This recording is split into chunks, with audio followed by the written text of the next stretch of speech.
Welcome to a meeting of your Hillsborough County Board of County Commissioners. Representing District 1, Harry Cohen. Representing District 2, Ken Hagan. Representing District 3, Gwen Myers. Representing District 4, Michael Owen. Representing District 5, Donna Cameron Cepeda. Representing District 6, Pat Kemp. Representing District 7, Joshua Wostel. The County Administrator is Bonnie Wise. The County Attorney is Christine Beck. Time is set aside at the beginning of each meeting for citizens to speak on any issue. So we have time for everyone. Speakers are asked to limit their comments to 3 minutes.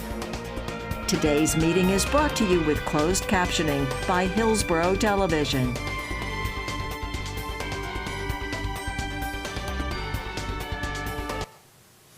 Good morning and welcome to our February 1st, 2023 regularly scheduled board meeting of the Hillsborough County Board of County Commissioners. Would everyone please rise for the pledge and invocation given by our chaplain, Commissioner Cameron Cepeda. I pledge allegiance to the flag of the United States of America and to the republic for which it stands, one nation, under God, indivisible, with liberty and justice for all. Heavenly Father, we acknowledge you in all of our ways, and we ask you this morning, Lord, for wisdom, knowledge, and guidance. We ask you to protect all of our men and women in the military, Lord, here in America and around the world, wherever they are, and we pray for protection over all of our first responders. In your holy name, amen. Thank you, Commissioner Cameron Cepeda. We do not have any proclamations or accommodations to present this morning, so at this time, Bonnie would like to review the changes to the agenda. Thank you, Mr. Chair.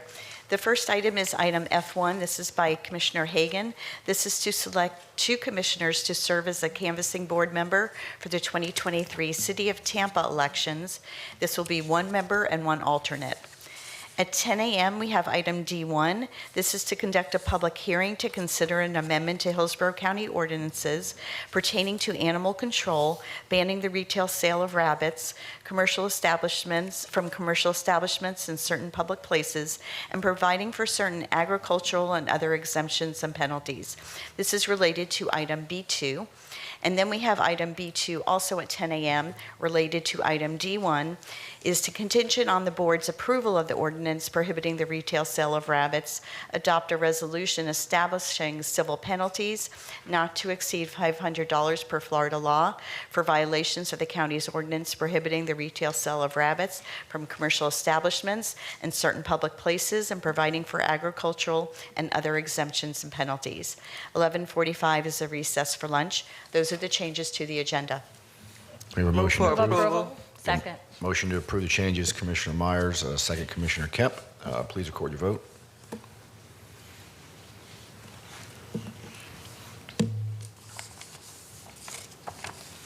Motion carried 7-0. Okay, we'll go on to the public comment portion of the agenda. The board welcomes comments from citizens about any issue or concern.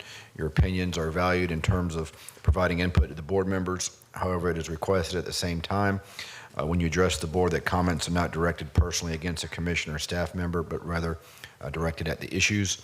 This provides a mutual respect between the board members and the public. The board has set aside a 45-minute period in the morning for public comment. The discretion of the chair of the board may again hear public comments at the end of the meeting. I will call on speakers by name in the order in which their requests to speak have been received. When addressing the board, please state your name and speak clearly. Up to 3 minutes will be allowed for each speaker. I believe we only have 5 speakers for this morning. We have a number for our public hearing at 10 o'clock, but the first speaker this morning is Dr. Betsy Coville.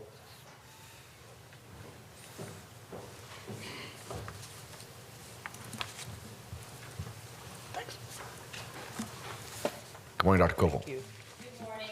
Dr. Betsy Coville, Lutz, Florida. I may have an animal emergency, so that's why I'm speaking now. The profit for any store selling rabbits is infinitesimal. The money is made from selling the food and husbandry items. If not, Petco and PetSmart would not have stopped. Nothing in the ban will affect the ag community.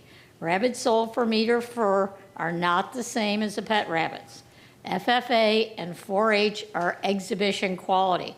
They are not bought or sold to pet stores, but purchased from breeders.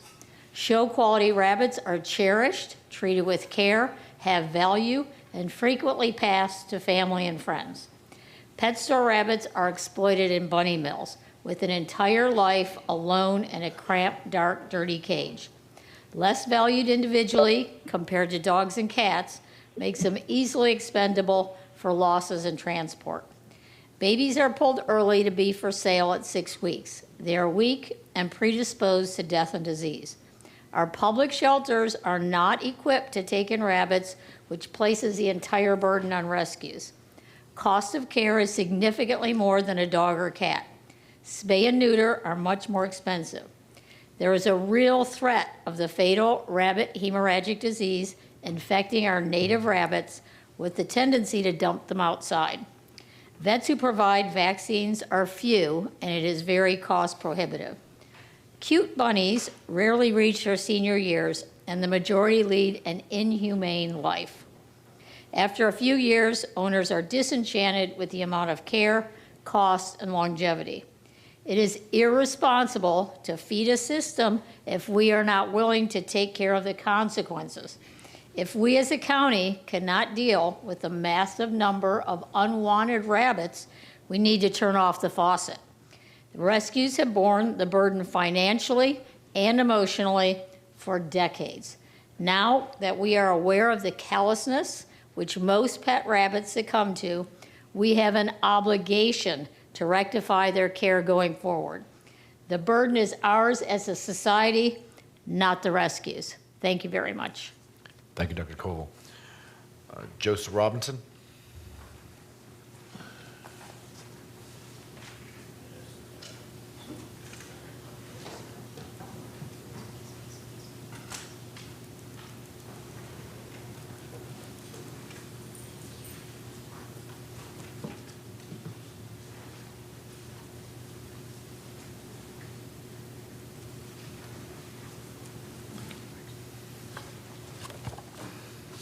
Mr. Robinson, you're on the clock.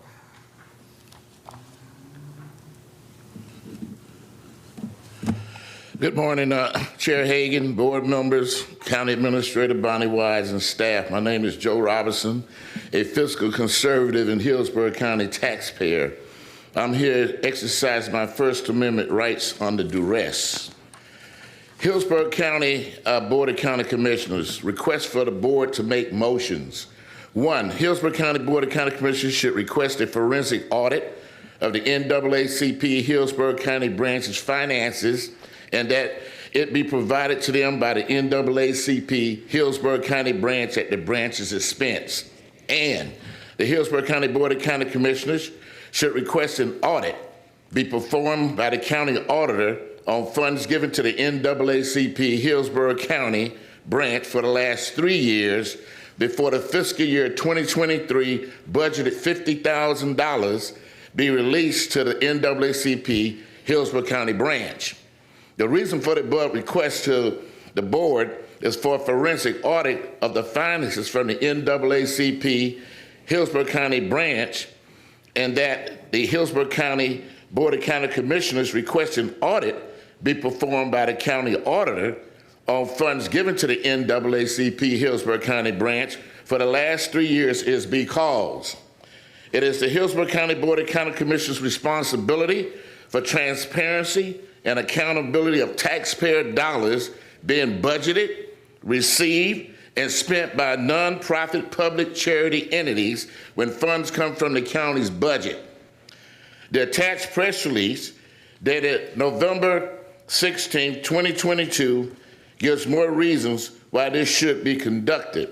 And I will say this with my last 1 minute, Mr. Chair, is that this is something that has been explained to the city, has been explained to the school board, and now it's been put over here to the county. that you need to get a forensic audit from this particular public charity.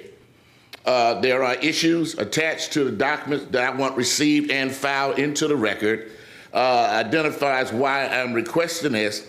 And also, I just wanted to be known for the record that I'm here under duress and that there is possibly a federal criminal violation of my civil rights of exercising my freedom of speech to come here today by two or more conspiring to deprive my rights. And I gave you the federal civil rights statute, which basically FBI, they're the ones that investigate. They have yet to be invoked. So what I'm doing now is putting on the record, don't be aiding and abetting any public corrupt individuals with county taxpayer dollars until such time that it's been vetted by an audit. Thank you for your time. Thank you, Mr. Robinson. Next speaker, S.C. Pazes. I apologize if I misspoke. Morning, sir. Good morning. My name is Spiro S.C. Pazes, and I'm a multi-licensed contractor through the DBPR. The Tyree Nickel case shows how important body cameras are when it comes to police accountability. I'm also an advocate for and to protect law enforcement. I have family and a business partner who are veteran officers. My friend and fellow instructor, Cincinnati police officer Sonny Kim, was murdered a few days after our last training session by an anti-law enforcement coward. To complain about an officer is something I do with great reluctance. I'm here to bring to your attention Corporal Desiree Krause's refusal to activate her body camera. On Saturday, January 21st, 2023, my family and I had the most distasteful and appalling experience with Corporal Desiree Krause at the Tampa Aquarium entrance. I've emailed you my complaint. I'm here to report to you that the body camera program failed due to Corporal Desiree Krause's refusal to put her body camera on, even after I asked her twice during her vicious tirade. I'm here to report to you these facts. The body camera program, its huge investment, is of no use when Corporal Desiree Krause adamantly refused to follow policy and training. After being directed to go toward the drop-off by another deputy, we were confronted by an angry and unhinged Corporal Desiree Krause. After passing Corporal Desiree Krause, she shouted, "Watch where you're going." I simply stated, "There's no need to be rude." To which Corporal Desiree Krause became enraged. I requested a supervisor 9 times to no avail. How dare I simply state, there's no need to be rude. If this is all that it takes to set off Corporal Desiree Krause, then we're all in some serious trouble. I lived in South Africa during apartheid. This is Tampa, Florida, not Johannesburg. You cannot train, retrain anger, rage, rudeness, discourtesy, and evil out of an officer. These are inherent qualities and characteristics. Corporal Desiree Krause is a dangerous individual operating under the color of law. She was already trained how to behave and to turn on her body camera. I made public records requests for the records, including any body cam footage, to which Billy Krause of the Sheriff's Office called me and adamantly told me I was not entitled to the information. I quoted Chapter 119 of the Florida statutes to no avail. I filed an internal affairs complaint. We'll see what happens. So I asked the commissioners and administration, will Hillsborough County Sheriff's Office be all over the news next when Corporal Desiree Krause decides to shut off her body camera off when a citizen is rude or profane and instill her form of street justice as the Tyree, Nichols, and many, many other cases? I'm asking you to investigate the situation. Let's not be on the news because of Corporal Desiree Krause's defiance not to follow policy and procedures. Thank you. Thank you, Mr. Pazes. Lisa Newton. Is Lisa Newton present? If not, we have virtual Liz Gutierrez.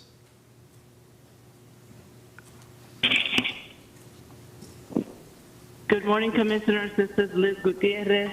I am the founder and CEO of Enterprising Latinas. Thank you for allowing me to speak this morning.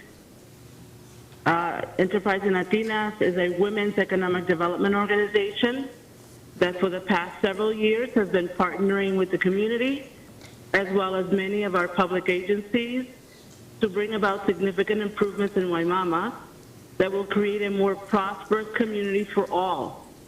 I'm glad to learn about Hillsborough County's continued commitment to making substantial public investments in Waimama that will ensure the creation of a thriving commercial corridor in Waimama's downtown and address the dire needs for affordable housing. We just want you to know that Enterprising Latinas continues to be committed to seeing through the realization of the community's vision through the implementation of its neighborhood plan. You can count on our support to be there with you to do this work. Thank you for your time.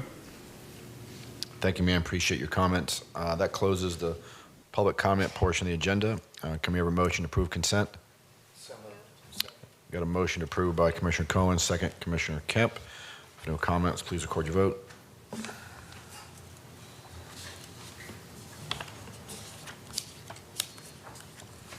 Motion carried 7-0. Fine, you want to introduce the first item? Thank you, Mr. Chair. We can move to the regular agenda. The first item is item B1, and this will be presented by Hank Ennis of the County Attorney's Office regarding the Rules of Order Review Committee. Morning, Hank.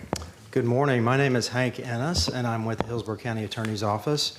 Your rules of order require that within 3 months after the last election, you convene a review committee to review your rules of order.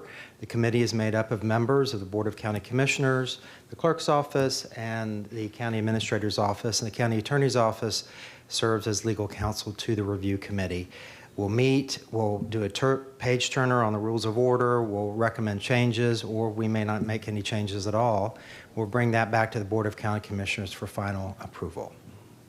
So we need some representatives from the board to serve on that committee, please. How many do we typically have? Well, let's see. Commissioner Kemp sat on it last time. Prior to her, I think it was Merman and Kemp.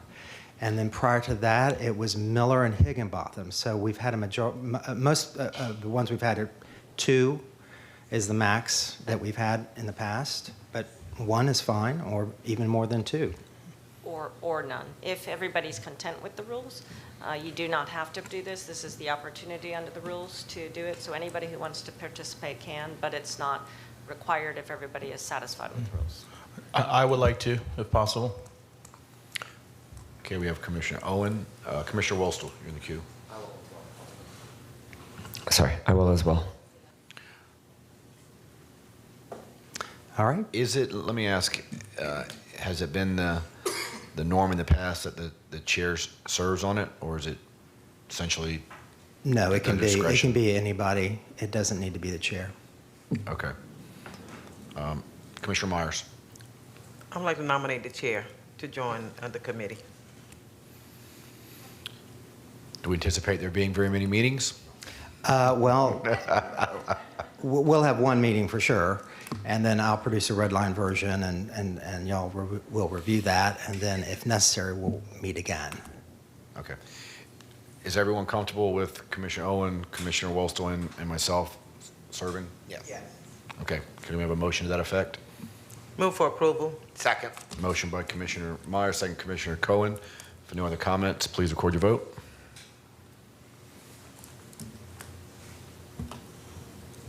Motion carried 7-0. Thank you, Hank. Next item. Thank you. The next item is item B3. This is a procurement item. Scott Stromer with Procurement Services will present this item, as well as item B4. Great. Thank you. Good morning. Scott Stromer, Procurement Services. Item B3 is asking the board to select, award, and execute two-year agreements with the 4 highest-ranked and best-qualified firms in the amount of $3 million each for ongoing and as-needed professional construction engineering and inspection services, material testing and contract administration work for capital improvements throughout the county, for a total cost of $12 million. In this case, the recommended firms have agreed to subcontract a minimum of 10% of their respective ultimate fees to disadvantaged business enterprises. Procurement Services does recommend approval. Any comments, questions, or can we have a motion? Second. Motion to approve B3 by Commissioner Kemp, second Commissioner Myers. If no comments, please record your vote.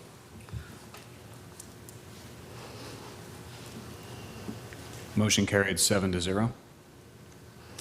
Item B4 is asking the board to award and execute 2-year agreements with the 3 responding bidders for ongoing and as-needed minor construction services throughout the county at a total cost of $10,500,000.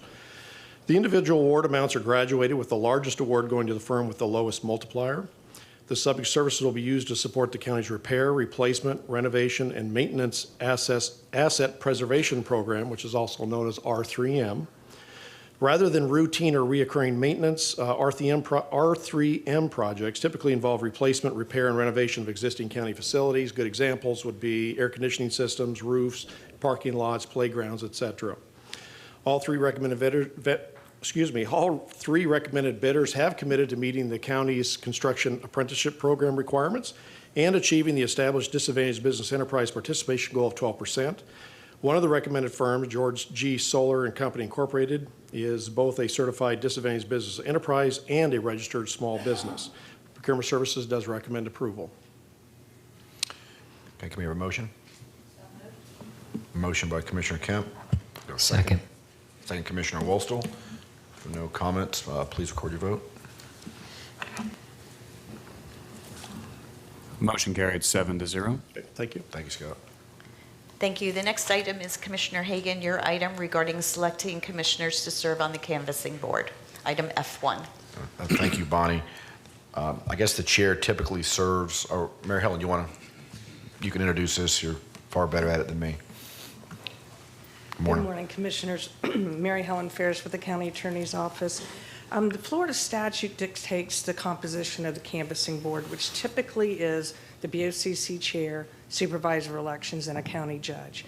However, the statute goes on to say that a canvassing board member cannot canvass an election on which he or she is on the ballot or is an active participant in a campaign.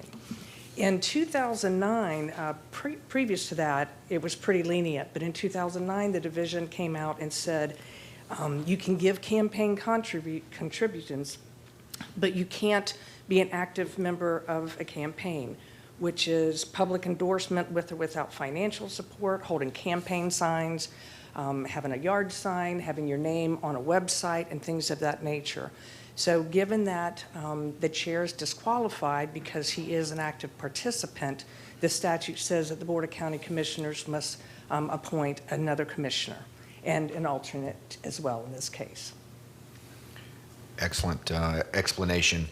And while I certainly would not characterize my involvement in Mayor Castor's campaign, I did endorse the mayor, so that prohibits me from serving. So that's why we had to bring this to the board. So is anyone willing, I guess, or is anyone qualified? I just want to say I'm unqualified for the same reason to serve. I'd be happy to, but can't. All right. Commissioner Wolstel, you're next in queue. My private business did an in-kind print job for one of the candidates on city council. So evidently, even though it's not yet reported, it will be. So to my understanding, in a roundabout way, it disqualifies me, unfortunately. Yeah. And I assure you that I will not have any conflict, so this may fall to me, so because I will not be endorsing or supporting anybody. So if no one else is willing to do it, I'd be happy to do it. So, Commissioner Cameron Spada. I don't have any conflict at all. Well, it's up to you then if you want to. I'll take either one. I'm good with it. So, yeah, I would like. Okay, yeah, well, I would like to do that. Unless we have an issue with it, I recommend Commissioner Cameron Cepeda serve as the member, and then Commissioner Owen as the alternate, if everyone's okay with that. Yep. Yep. If we can have a motion to that. Second. So moved. Second. Motion by Commissioner Cohen, second Commissioner Wolstel, for Commissioner Cameron Cepeda to serve as the canvassing board member and Commissioner Owen as the alternate. And no other comments or questions, please record your vote. Thank you, Board. Thank you, Mary Helen. Motion carried 7-0. Thank you. The next item are future discussion items. Taking that a little early, but okay. Well, or we could do Commissioner it Cohen? after the 10 No, o'clock? we won't do it now. Okay. Usually we don't do future discussion items at 9:30, but I was gonna, so I was caught off guard, but I did want to ask for something that I believe previously was on our future items list from Commissioner Smith. It was a report on the provision of advanced life support and basic life support services in Hillsborough County. We were going to get, I believe, a big presentation on that from Chief Jones, and my understanding is that that is ready to happen perhaps as early as our March 1st meeting. So I just wanted to put on the record asking for that and looking forward to that presentation. Commissioner Myers. Oh, this is so early, I'm shocked, but anyway, my future item is regarding the Gasparilla. Would like for the county administrator to look into a float for all of the commissioners, the administration, and our employees to participate in the Gasparilla Parade. And then my second future item is regarding Juneteenth, be held annually, raising the flag here in front of County Center from June 14th through June 30th of 2023. Thank you. Bonnie, you got both of those? Okay. Commissioner Wolstel? I'd like to ask staff to bring forward a report of all unallocated / budgeted funds within the county's operating budget and CIP budget. And within that, or excluded as a second report, you can pick the flavor administrator-wise. I would like to include a report that shows the dollar amount of all vacant staffing positions that exceed 12 months or greater within the county's budget that has been budgeted for. Thank you. Bonnie, you good with that? Got that? Commissioner Owen? Yes, and mine was actually related to Commissioner Cohen's request. So I wanted to make sure I caught that. Is that going to be March 1st that we're going to have that presentation, or what's the date on that? March 1st. Okay, great. So explanation mark and underline, we need to do that. So thank you. Thank you, Commissioner Cohen. Okay, the no other future issues item, we're going to adjourn until 10 a.m. when we have the public hearing that we're unable to move up, or we would. And just one comment that I would make is last year when I made the comment that the days of long meetings were over, I didn't anticipate it being this quick. So I would just say to Commissioner Cameron Cepeda, Commissioner Owen, Commissioner Wolstel, it's not always like this. I'm not complaining, but I would anticipate that future meetings were going to go a little bit longer. So, but we'll reconvene at 10. We do have a number of speakers that want to comment at that time. So we'll reconvene there for our last item of the day. Thank you.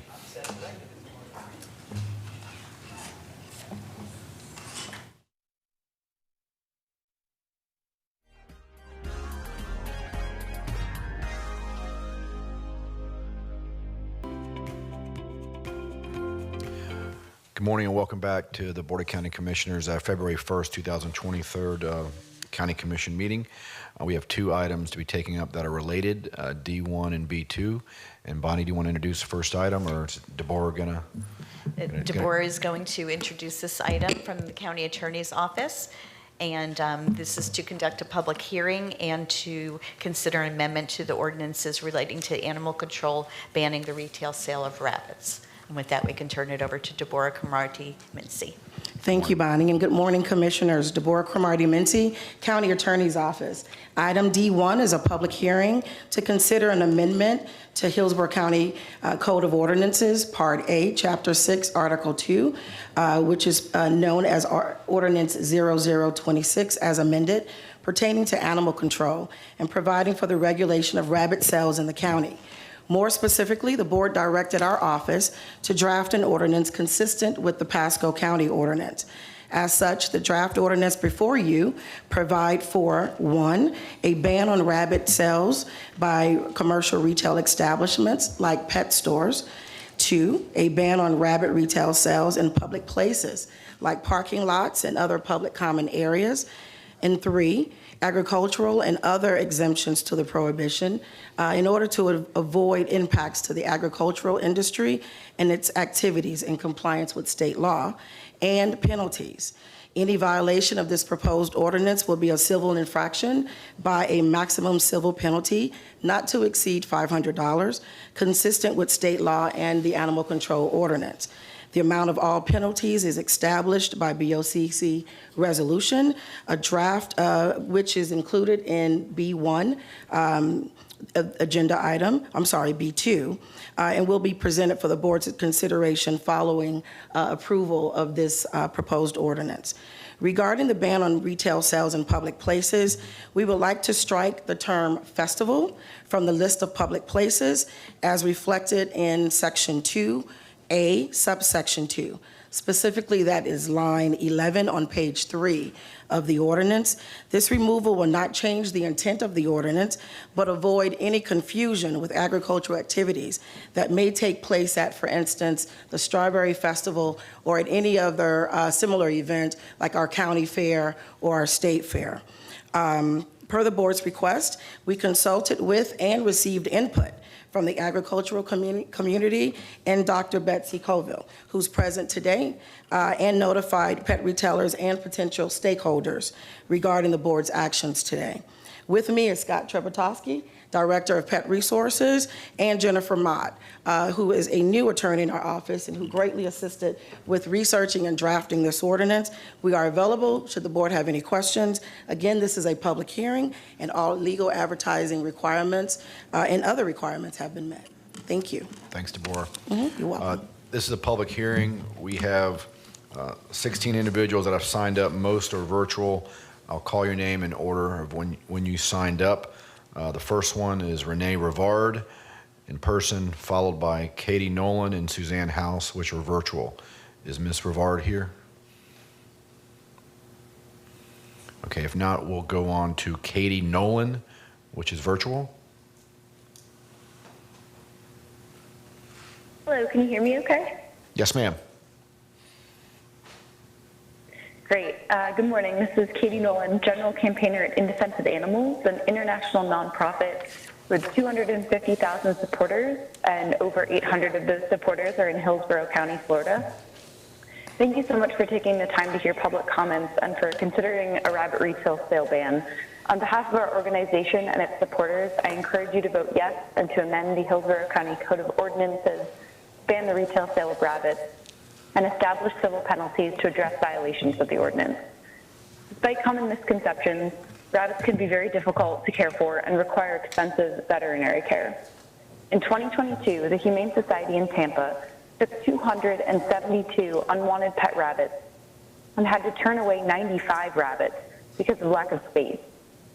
And in addition to this, many other shelters are not equipped to house and care for rabbits, and the cost of their spay and neuter surgeries are more expensive due to the specialized care that they require. Again, I respectfully urge you to amend the Hillsborough County Code of Ordinances to ban the retail sale of rabbits and establish civil penalties. Thank you for your time and for your consideration. Thank you, Ms. Nolan. Next speaker is Suzanne House, followed by Susan Hull. Good morning. This is Suzanne House. I live in Tampa. I'm representing Florida Voices for Animals, and I'm also a Hillsborough County resident. Well, we've been here before. We've given you statistics and horror stories. We've told you rescues are overwhelmed, and Humane Society is too. Like I said, I live here. I live in town and country, where 2 weeks ago, a man dumped 30 rabbits at night on the corner of Country Way and Hillsborough Avenue. 30 domestic rabbits that are now doomed to death. What more do you need to hear? Common sense, morality, and compassion should tell you to ban the sale of rabbits in retail stores, and flea markets, and everywhere else. Please vote on the ban. Thank you. Thank you, Ms. House. Susan Hull, is she? Okay. Sure. Ms. Rivard, you're up. Susan Hull will be next, followed by Dana Felice. Good morning. Good morning, Commissioners. Sorry for being late. Renee Rivard, Cortez, Florida. Corporate Pet Supermarket told you that they work with small family farms. The employees at their stores in Tampa Bay told me that they get their rabbits from Sun Pet in Atlanta, Georgia, which houses over 12,000 small animals from gerbils to hedgehogs, birds, and rabbits. And according to an Atlanta CBS News affiliate, Sun Pet has a decade-long history of failed USDA inspections and other animal atrocities. I sent you the articles and the undercover video that shows a Sun Pet employee bashing a plastic bag full of hamsters against the counter to kill them. Corporate Pet Supermarket implies that as far as they are concerned, everything is great because they are making hundreds of thousands of dollars and they want to make sure this ban doesn't go through. Pet Supermarket will continue to make hundreds of thousands of dollars even if this ban does go through because Florida is up to its ears in pet rabbits and they will continue to sell rabbit food and supplies. Corporate Pet Supermarket is out of touch with its own employees and the community. Pet Supermarket store employees across Tampa Bay have told us that rabbits are an impulse buy, especially at Easter, and they end up getting dumped at rescues and out on the streets. Several employees have said that they hope the ban passes. Many employees get stuck with surrendered pets and even buy sick animals from the store and take them to veterinarians with their own money. Pet Supermarket can't see past its itchy palm. They should be asking what they can do to help the community. Perhaps they could spend some of that hundreds of thousands of dollars to pay back the rabbit rescues, the Humane Society of Tampa, and the taxpayers of Hillsborough County who have been footing the bill for the rabbits that get dumped. Please vote for an immediate ban to go into effect before Easter. Thank you, Commissioners and staff. Thank you. Next two speakers, Susan Hull and Dana Felice. Good morning. Good morning. I'm Susan Hall. Thank you for allowing me this opportunity to touch base on what Renee was saying. I visited some pet supermarkets kind of undercover this week and spoke to a lot of their employees. I spoke to about 7 employees, give or take, and I don't want to use any identifying information because I would not want them to lose their jobs. I was told things like rabbits don't need to go to a vet because they don't need any shots. I was told that you could just put a rabbit in with other rabbits and it would be perfectly fine, when we all know that bonding rabbits is an ordeal and they will fight to the death. I was told that you could just put a rabbit out in a hutch and not have any problems with it. In Florida heat and in the cold, it's just unheard of. I think that pet supermarkets are so hung up on making the big bucks and sending out those big checks to the corporate leaders that they are bypassing the spirit of Florida statute 828.161 section 2, which talks about the sales of rabbits under the age of 2 months. The reason for that is that bunnies, like every other animal, need at least 8 weeks with their mom and their litter mates. But Pet Supermarket gets them from that horrible bunny mill in Atlanta at the age of 4 weeks. And I had one employee telling me that I could buy a 4-week-old bunny. This is just morally reprehensible.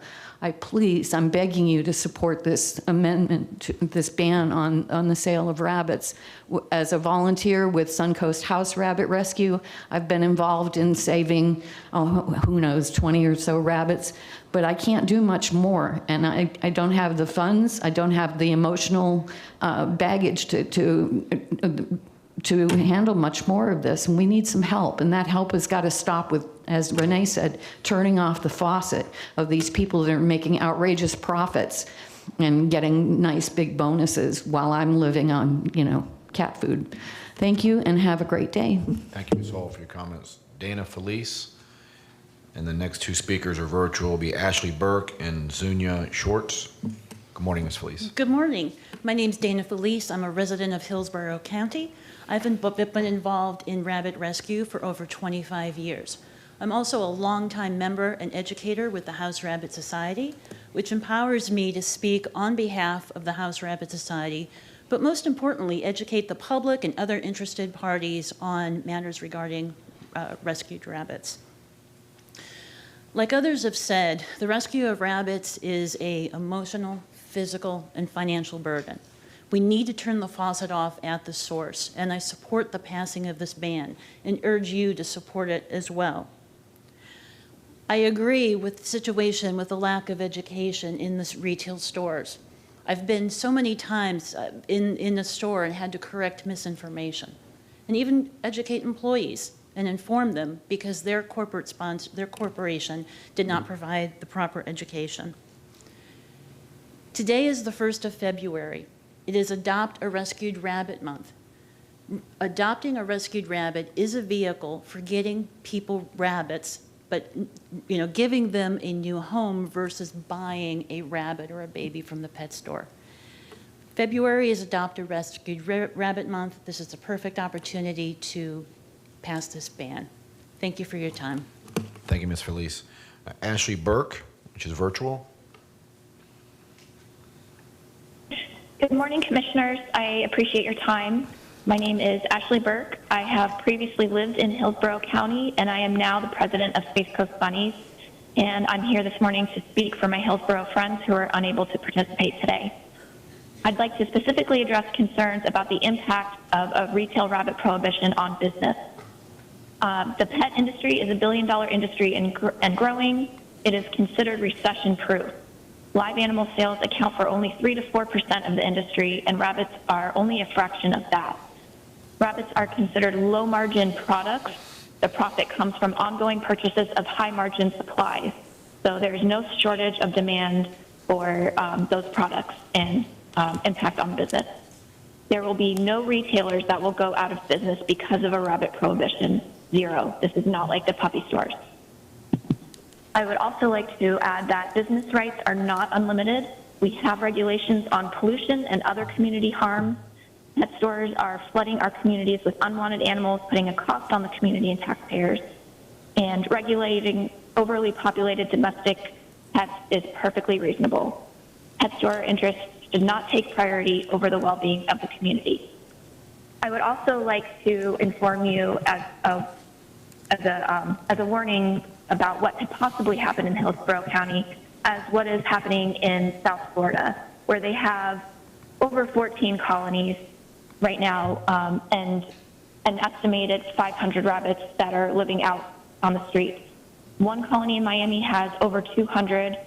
They've been shot, mutilated, they've had limbs torn from their bodies, they've been hit by cars, and there are pictures and documentation from the rescues of all of that I can share with you as well. Most have coccidia and ringworm as among various other ailments.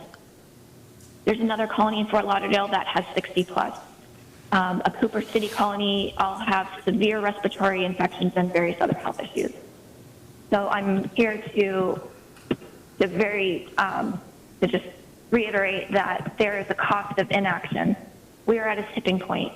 Rabbits are on the verge of becoming as ubiquitous as cats. As I said, the estimated 500 living in colonies across Dade and Broward County.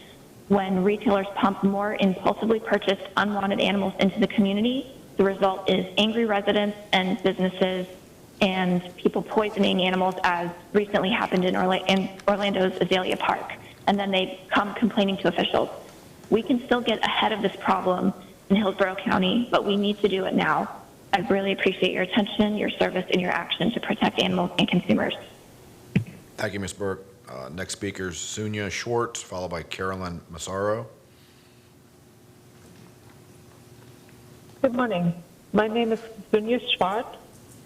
I'm with Suncoast Health Rabbit Rescue, and I would like to thank you for considering a retail sales ban for rabbits. Last year, we had to turn away around 300 rabbits because we don't have the space or support network. The majority of those rabbits were from Hillsborough County. Pet Supermarket wants you to believe that the sale of rabbits is a major source of income without which it would be difficult to support rescues. In fact, the revenue generated from rabbit sales is minuscule, and many rabbit owners even avoid Pet Supermarket because they sell rabbits.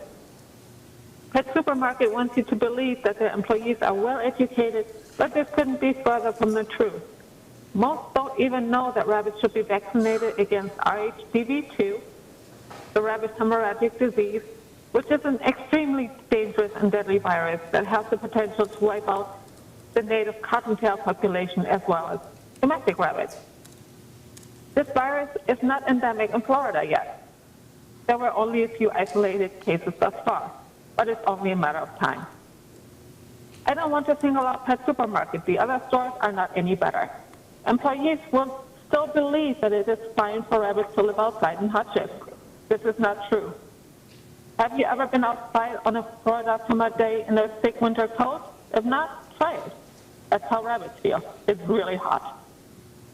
False information, if any, underage rabbits being sold to anyone who walks in with a desire to buy a rabbit. All this means that the majority of rabbits sold in pet stores will not live to see their first birthday. Rabbits live 10 to 12 years on average with good care.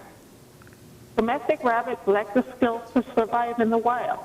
They cannot find food, are getting hit by cars, are easy prey for predators. Yet, this is exactly what happens to many rabbits once the novelty wears off. Please ban the retail sale of rabbits. People have plenty of other places to get a rabbit, hopefully with adequate education and information. And Pet Supermarkets might gain new customers once people won't have their hearts broken seeing baby rabbits for sale who are too young to be weaned from their mom.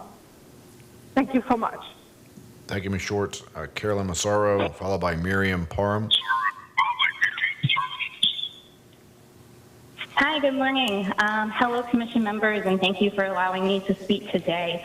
My name is Caroline Massaro, and I'm a resident of Florida. I have been involved in rabbit rescue with the House Rabbit Society for over 6 years, and I speak today to urge you to vote to support a full retail ban on the sale of rabbits. Despite their cute and furry appearance, rabbits are not starter pets. In my time so far with rescue, I have witnessed firsthand the horrific living conditions and woefully inadequate care given to pet store rabbits. Your everyday person does not understand how to care for rabbits because of the way they see them when they are cared for in a pet store.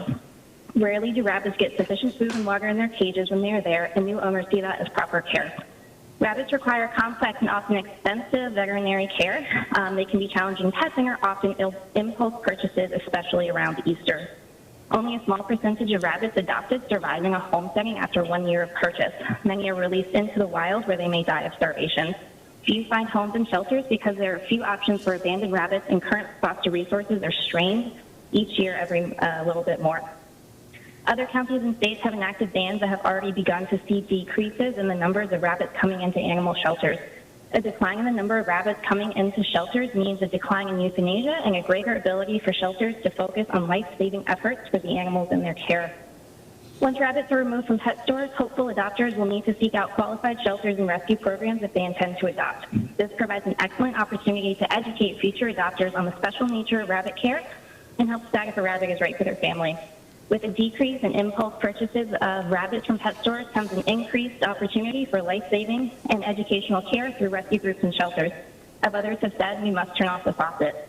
For the sake of our foster homes, our rescues, our veterinary staff, and most importantly, for the sake of the many rabbit lives at risk each day. I thank you for your time today and ask the Commission to approve the full retail ban on sale of rabbits. Thank you. Miriam Parham, and be followed by Tiana Ferrante and Christine Cusia, both virtual. Good morning. Good morning, Commissioners. Thank you for the opportunity to speak today.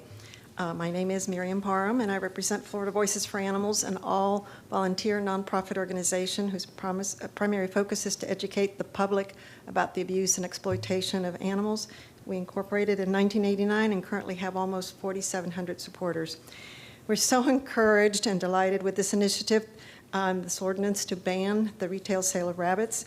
We appreciate you taking the time to understand the concerns of your constituents and the suffering of one of the most gentle animals involved in the cruel pet trade, and who suffer one of the worst consequences of a greedy industry and well-meaning, unsuspecting consumers. You've heard a lot about the issues, the problems with the breeders, and the huge amount of animals that are transported and from out of state. They can bring viruses, and they can be very, very young, as you've heard, in these cages with wire bottoms, and all of those things you've heard. And when they get to the hands of the unprepared consumers, and the improper handling, the injuries, the chewing, the sick rabbits, and all the issues with that. So thank you for taking the time to understand this and to listen to those sanctuaries who are really struggling in the shelters with all the animals that are turned in, and including all the rabbits.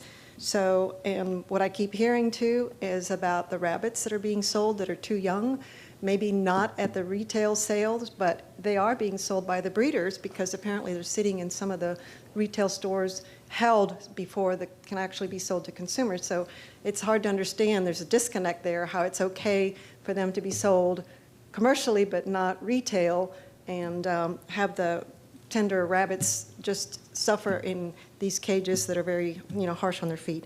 So, and you've heard the abandonment and the problems that happen when they get outdoors, introducing viruses, and just the suffering they can suffer from the extremes in temperature, attacks by dogs or wild animals. Not a pretty thought of these innocent, gentle animals that can endure these vicious attacks.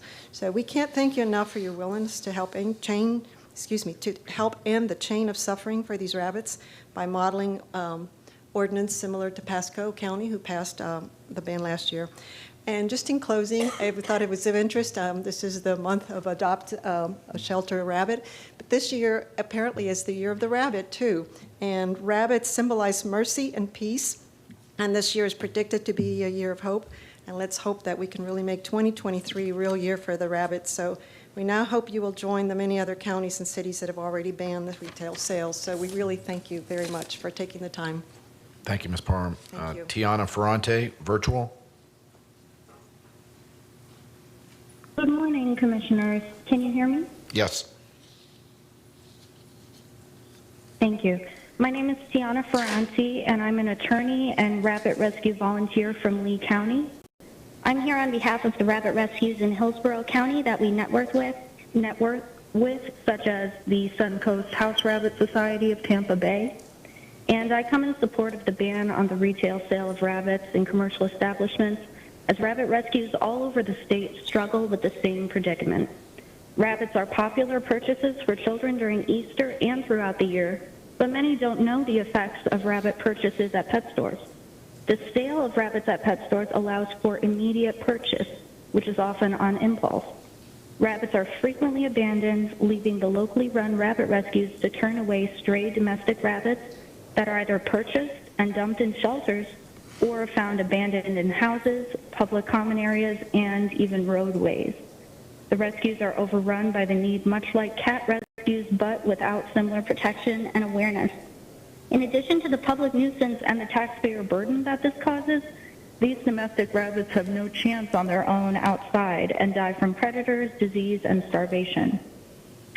Now, they're genetically different from wild rabbits and lack the instincts needed to survive without care. And unlike cats, they are prey animals, so it's an even worse situation. The sale of pet rabbits has enabled indiscriminate purchase and abandonment year after year. The rescues, which spay and neuter the rabbits, unlike the pet stores, are full, constantly caring for the companion pets that others discard, and they're forced to turn away pet rabbits due to the enormous amount of abandoned pets. Suncoast Rabbit Rescue alone had to turn away hundreds of rabbits, as the abandonment rate of purchased pets is just so high. There's an overabundance of friendly, litter-trained, and fixed rabbits awaiting homes in all these rescues, and I encourage Hillsborough County to join other counties like Orange County and change the cycle of impulse purchases and abandonment by passing the ban. Thank you so much for your time. Thank you, ma'am. Christine Cusia, followed by Vanessa Vasquez. Good morning, Hillsborough County Commissioners. My name is Christine Kusha, and I have been a resident of Hillsborough County, Florida for the past 19 years. I fully support the prohibition of the retail sales of rabbits. As an animal lover and current rescue rabbit owner, I know that the well-being of these animals is best left to the experienced personnel, such as those who are affiliated with rescue organizations because of their ability to properly educate and assist those interested in acquiring a pet rabbit. Oftentimes, rabbits are purchased impulsively by well-intended people from retail stores. Retail store personnel are unfamiliar with the specialized and nuanced care that pet rabbits require. Retail sales associates are not properly versed in the basic habitat requirements needed by rabbits and are poorly informed about the daily care, nutrition, and enrichment components necessary to care for these animals. When these impulse purchases happen, the consumer is given false impressions of what rabbit ownership requires, and these animals are often abandoned or surrendered to animal shelters. When a consumer is misinformed about the specialty care required for rabbits, the animal is unable to properly thrive in a safe home environment. It is because of these false expectations set forth by retail sales associates that pet rabbits become the victim of ignorance. When retail sale rabbits because the retail sale of rabbits are currently permitted, these impulsive purchases are happening more and more frequently, particularly as the Easter holidays approach. As rabbits are becoming more popular when purchased impulsively without proper education, directionally we are seeing a correlation of temporary ownership by consumers, which in turn leads to shelter and rescue have to deny the intake of these animals due to lack of space and resources once the animal becomes unwanted. And worse, residents are abandoning these animals in the wild. Many times, retail associates incorrectly state the gender of the rabbit, which leads to unwanted litters and becomes a burden on consumers in the community. With the increase of this popularity for pet rabbits, we are looking at an alarmingly high rate of rabbits becoming ubiquitous in our county, similarly to our cat population. As someone who has volunteered my time at a variety of animal welfare organizations for nearly 2 decades, rabbit dumping and abandonment has seen a steady rise, and the only way to stop this is to eliminate the retail sale of these animals indefinitely. Rabbit acquisition can be done successfully and exclusively through partner education and advisement of the workers and volunteers who are associated with accredited rescue organizations. I urge you to prohibit the retail sale of rabbits and allow these intelligent and increasingly popular companions a fair chance of survival and a properly educated home. Thank you for your time. Thank you. Vanessa Vasquez, followed by Curtis Marsh. Mr. Chair, Vanessa has not signed into the meeting. Okay. Curtis Marsh, followed by Nicole Weiland. Good morning. My name is Curtis Marsh. I am president of Suncoast House Rabbit Rescue. I could be here for 12 hours easily explaining to you why selling rabbits in a pet store is bad. I want to reiterate a couple of things that have been said. Pet Supermarket, for example, probably does not realize the number of people that avoid that store because they sell rabbits. That goes for any other store that sells rabbits, even the small mom and pop shops. And just the number of rabbits, just the fact that more people avoid the store than that they would lose if they don't sell rabbits, for example. They just don't understand that. But as someone else has attested to, we know of 1 colony and now possibly 2 colonies that are in the town and country area. Hillsborough County Animal Control has addressed 1, and they apparently caught 1 rabbit and then left the area because one of the neighbors said they liked looking at the pet rabbits in the neighborhood. So even the county's not taking responsibility for any stray rabbits. They leave it up to the rescue. Even Humane Society doesn't go out and catch stray rabbits. That's left to private individuals who sometimes are able to take them to the Humane Society, but most of the time we then help the people take care of them and get their rabbits spayed and neutered and find new homes. And I just don't want to repeat everything that's said. So you've heard everything. It won't hurt. The bottom line is it won't hurt any store's financial bottom line because they're selling underage 6-week-old rabbits to unsuspecting people. So thank you for your time. Please ban and sell rabbits. Thank you, Mr. Marsh. Nicole Weiland, followed by Genevieve Pettyjohn. Hi, my name is Nicole Wheeland, and I do support the ban of the retail sale of rabbits. I volunteer in rabbit rescue with Southwest Florida House Rabbit Rescue. Shelters and rescues are inundated, turning away hundreds of surrender requests. We hear the same story over and over, that these innocent pets are being purchased on impulse because they are cute and fluffy, sometimes even because people feel sorry for how sad they look in the pet stores without proper food and care in the enclosures that they're in, with no research or sufficient forethought or education on care and pet ownership required for a life of a rabbit. When reality has set in and they realize the expense of what is considered an exotic pet in the veterinary world, the excitement has worn off. If they aren't initially dumped outside, they will often reach out to rescues, threatening us that they're going to dump the rescues if we can't help. It is emotionally draining on a daily basis, and I just wish that you would please ban the retail sale of rabbits and take away the impulse buying of pets. Thank you. Thank you, Ms. Weiland. Genevieve Pettyjohn, and the last speaker is Myosha Powell. Good morning. I'm going to start with a famous quote by Maya Angelou.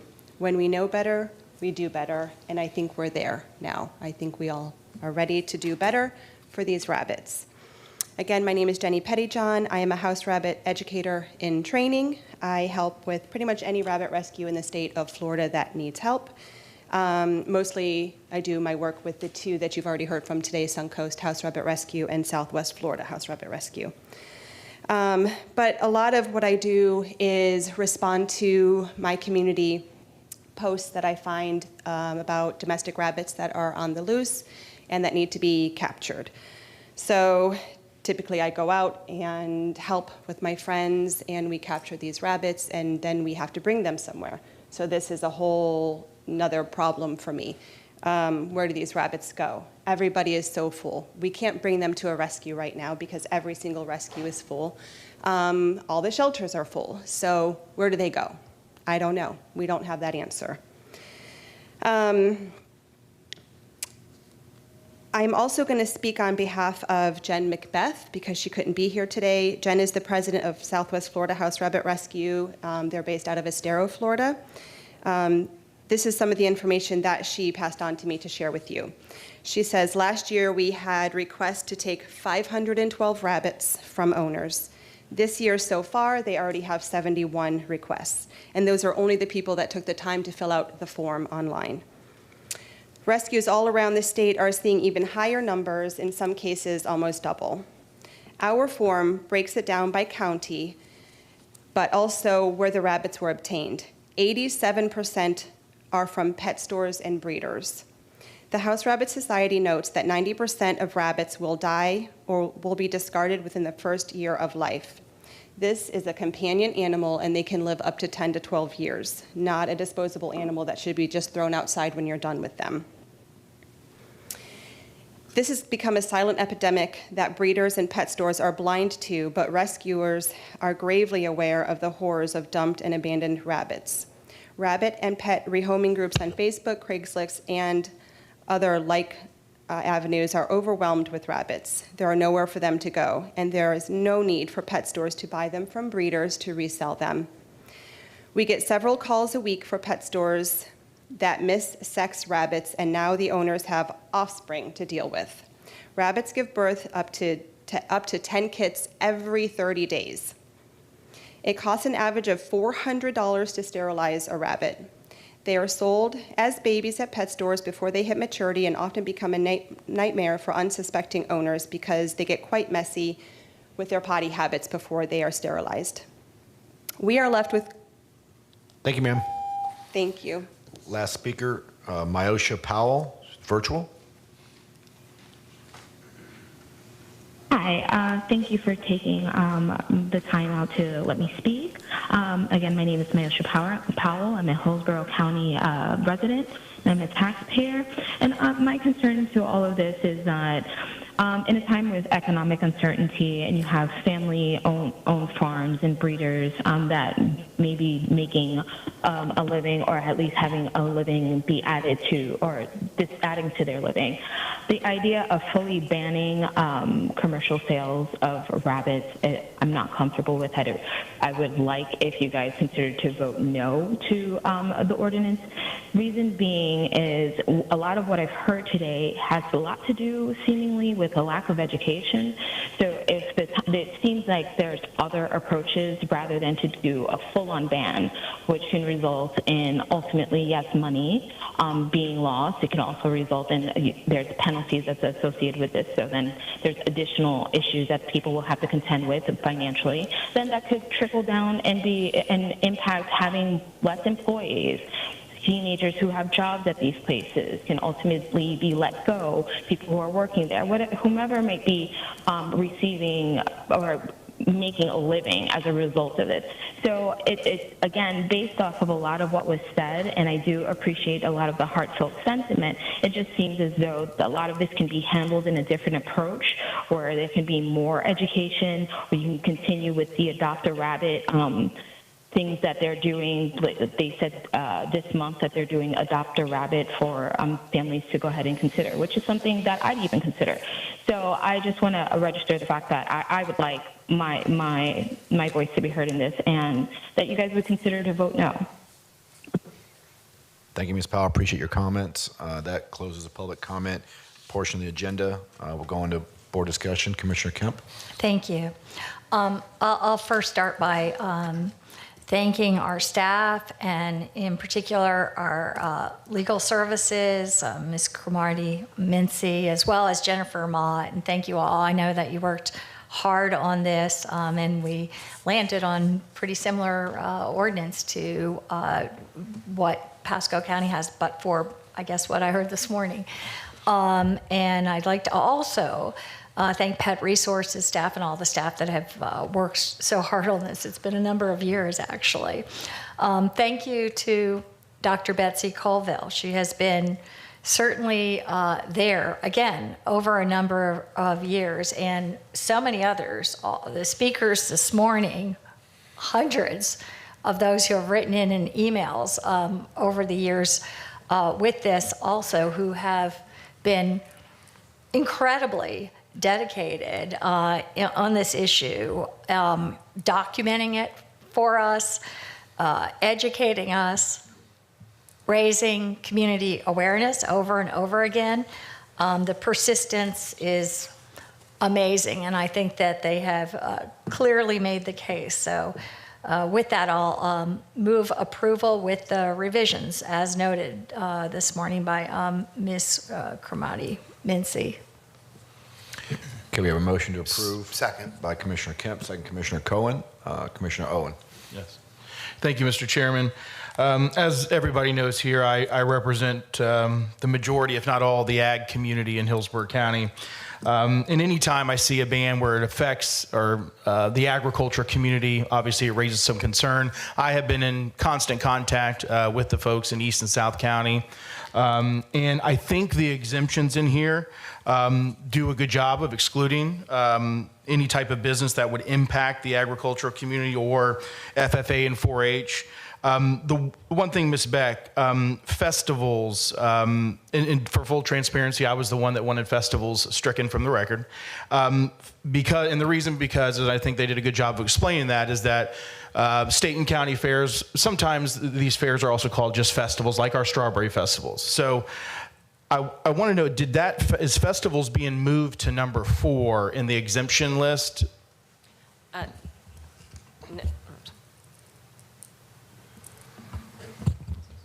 No, Commissioner, it just would be for clarifying to remove it from the list of banned areas, and then the other exemptions are sufficient to capture that. Yes. Okay. I guess just some of my concerns, festivities are not festivals. I really would like that put into number 4. If possible. I don't know if I could make a formal motion just to do that, just to have festivals included. And I apologize, I should have clarified that with you when I had the issue, but I would like festivals put somewhere around state or county fair exhibitions. Let me just ask our staff, any objection to that, DeBoer? No objections. Okay. And, go ahead. I don't know, do I have to make a formal motion with that, or is that something with staff?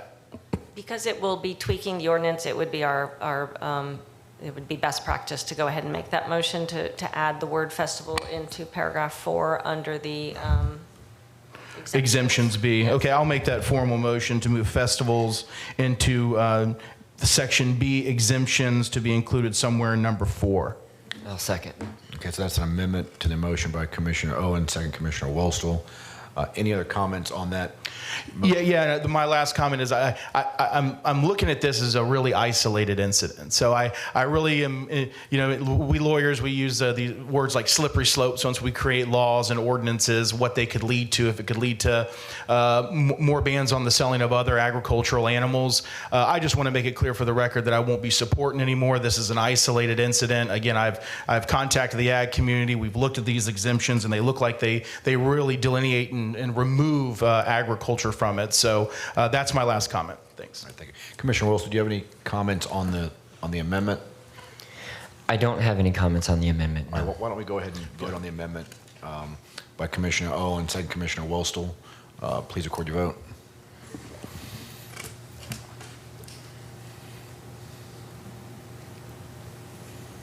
Commissioner Owen? Oh, sorry. I thought I pushed it. Thank you. Motion carried 7-0. And Mr. Chairman, I'm sorry, I just did have one more thing. And just a question on how it's written, Ms. Beck. I see public accommodations that are in there twice. And ma'am, I don't know if you want to address this. Is because I struck festivals, commas mean a lot in these statutes and ordinances. So I just want to, just for clarification, are we leaving activities, venues, or places of public accommodation in there, because it's also at the very top sentence? So I just had a question as to how the prohibition on number 2, which is obviously going to be what everybody looks at, the main section, if that's redundant or if there's a purpose behind that. Yes, Commissioner, that appears to be a Scrivener's error. Okay. Thanks for pointing that out. Okay. We're happy to take that second or first public accommodation term out. But no, we have no objection to that. I made a living out of picking those apart, so I noticed it kind of late too, so I apologize for not bringing it to your attention, but it looks like we do have that, and it's redundant to strike it. Okay, that's all I have. All right. Commissioner Wostel. I'll just say that I do appreciate the sentiment and the emotion behind this. However, I have already seen that my initial concern that this was going to create a precedence for other animals has actually already flowed into our very inboxes from some of the same proponents of this rabbit ban, but for other animals. And for that exact reason, I'm going to be a no. But I will commend staff that I did hear from the leaders of the ag community, and they really felt like you did a good job on protecting their interests. So all it's a no. That's all I want to say. Thank you. Thank you. Commissioner Cohen. Thank you, Mr. Chair. I just wanted to remind everybody that we did not come to this lightly. We actually took a year to embark on an education campaign, as one of the speakers suggested, and it didn't work.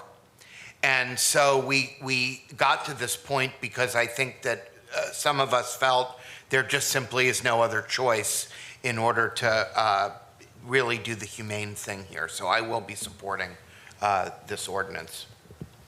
And I'm not really that concerned about a slippery slope. I think this is a very unique situation.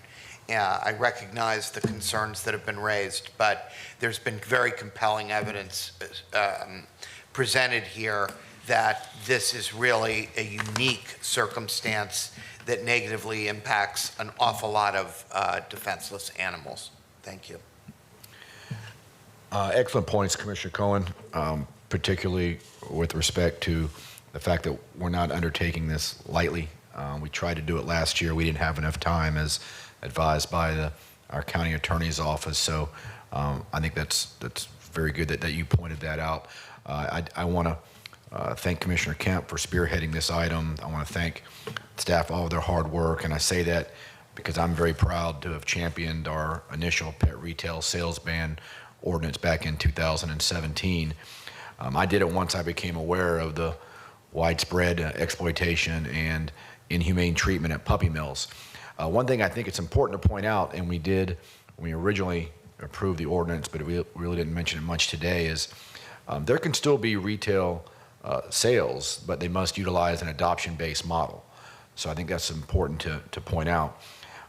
Not all sources of animals operate inhumanely.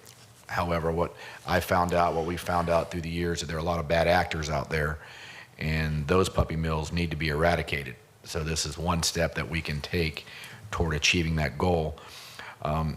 Now, the initial ordinance wasn't perfect. It was a good start. I think we recognized that there were going to need to be changes. We modeled it after successfully challenged ordinances, but we knew that we would have to make improvements, which we did back in 2020 by eliminating the grandfather provision, and I think today we're strengthening it again. I do share some of the concerns of Commissioner Wostel as far as a slippery slope, and like Commissioner Owen, I want to go ahead and put it on the record that, again, as the person who championed the original ordinance, I do not intend on extending that prohibition to any other animal, so I do want that out there. I have a lot of respect for Dr. Coville and Sherry Silk from the Humane Society. We heard from Dr. Coville today and throughout this process, and I spoke with Sherry just the other day, and she said to me if it's modeled after the Pasco County ordinance, that she certainly supports it. So I will be in support. We have a motion to approve by Commissioner Kemp, second Commissioner Cohen. If there are no other comments, please record your vote. Motion carried 6-1. Commissioner Wostel voted no. Okay, great. So we have no other items, so we're adjourned. Thank you. Mr. Chairman, I think. What about? My bad, I'm sorry. We still have B2, the resolution establishing the civil penalties associated with the ordinance that we just approved. Move approval. Second.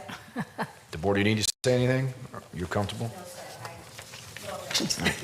We're trying to beat a record here. All right, now we have a motion to approve. Commissioner Cohen, second Commissioner Kemp. Please record your vote. This is on the resolution. Motion carried 7-0. Now we're adjourned. Thank you.